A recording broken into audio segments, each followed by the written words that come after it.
Effect ന്യൂസിലേക്ക് ഏവർക്കും സ്വാഗതം.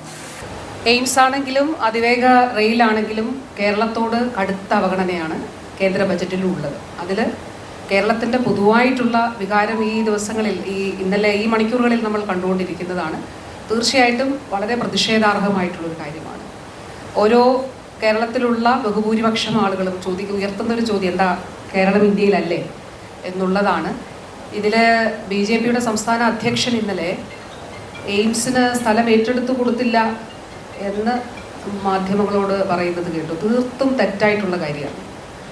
അതിലേറ്റവും പ്രധാനപ്പെട്ട കാര്യം കിനാലൂരിൽ 150 ഏക്കർ വ്യവസായ വകുപ്പിൻ്റെ സ്ഥലമാണ്. വ്യവസായ വകുപ്പിൻ്റെ സ്ഥലം ബഹുമാനപ്പെട്ട മുഖ്യമന്ത്രി, അതുപോലെ വ്യവസായ വകുപ്പ് മന്ത്രി, റവന്യൂ വകുപ്പ് മന്ത്രി, ഞങ്ങളെല്ലാവരും ചേർന്നുകൊണ്ട് 2021-22 തന്നെ, കാരണം കേന്ദ്രം പറഞ്ഞു ഒരു സ്പെസിഫിക് ആയിട്ട് ഒരു സ്ഥലം നിങ്ങൾ കാണിക്കണം, 200 ഏക്കർ സ്ഥലം, അതിൽ ഇന്ന ഒരു സ്ഥലം അത് കാണിക്കണം, അതിൽ വൈദ്യുതിയും വെള്ളവും ഒക്കെ ലഭിക്കത്തക്ക നിലയിലുള്ള സ്ഥലമായിരിക്കണം. അപ്പോൾ അതിൻ്റെ അടിസ്ഥാനത്തിൽ ഈ 150 ഏക്കർ സർക്കാരിൻ്റെ തന്നെ സ്ഥലമാണ്. 50 ഏക്കർ അക്വയർ ചെയ്തിട്ട് അതിൻ്റെ ഉൾപ്പെടെയുള്ള കാര്യങ്ങൾ കേന്ദ്രത്തെ അറിയിച്ചു. ഇതിന് ഏറ്റവും വലിയ തെളിവ് 2020, ഞാൻ ഇന്നലെ അത് സമൂഹ മാധ്യമങ്ങളിൽ പങ്കുവച്ചിരുന്നു. 2024 കേന്ദ്ര ആരോഗ്യ മന്ത്രാലയത്തിൽ നിന്ന് ലഭിച്ച ഒരു കത്തിനകത്ത് പറയുന്നത്, അത് ഈ രേഖകളെല്ലാം സമർപ്പിച്ചതിന് ശേഷമാണ് പറയുന്നത്, ഇൻ പ്രിൻസിപ്പിൾ തത്വത്തിൽ ഇതിന് അംഗീകാരം നൽകണമെന്ന ശുപാർശയോടുകൂടി ധനമന്ത്രാലയത്തിന് ഇത് കൈമാറിയിരിക്കുന്നു എന്നുള്ളതാണ്.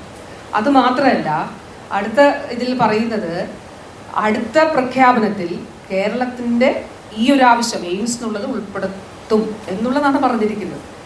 അപ്പോൾ തീർത്തും തെറ്റായിട്ടുള്ള കാര്യമാണ് പറയുന്നത്. കേരളം സ്ഥലം കൊടുത്തില്ല എന്നുള്ളത് തെറ്റായിട്ടുള്ള കാര്യമാണ്. ഇത് കേരളത്തിന് തരരുത് എന്നുള്ള നിലപാടാണ്. അതാണ് ഇതിൽ നിന്ന് വ്യക്തമാകുന്നത്. അത് നമുക്ക് കേരളത്തെ സംബന്ധിച്ചിടത്തോളം അങ്ങേ അറ്റത്തെ അവഗണനയാണ് ഉള്ളത്. അത് കേരളം ഒന്നിച്ച് അതിലുള്ള പ്രതിഷേധം രേഖപ്പെടുത്തുക തന്നെയാണ് ചെയ്യുന്നത്. പുതിയ വാർത്തകളും വിശേഷങ്ങളുമായി വീണ്ടും കാണാം. അതുവരെ ഏവർക്കും നന്ദി, നമസ്കാരം.